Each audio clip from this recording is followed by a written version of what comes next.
দিন যত এগোচ্ছে আমাদের প্রবাসীদের টেনশন ততই বাড়ছে। একটা সময় ভাবছি হয়তো এই সমস্যাগুলো সহজেই সমাধান হয়ে যাবে। এখন দেখতেছি দিনকে দিন সমস্যাগুলো আরও বাড়তেছে।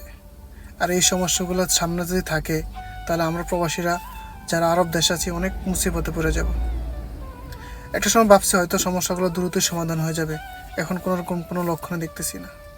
আসলে সত্য কথা কি, মাথার উপর দিয়ে এখন মিসাইল গেলে এতটা টেনশন হয় না, পরিবার নিয়ে যতটুকু টেনশন হয়। আমরা কি পারবো পরিবারকে ঈদে খুশি করতে, বা পরিবারকে আমাদের জন্য একটা ঈদ আমাদের জন্য ধৈর্য ধরতে পারবে?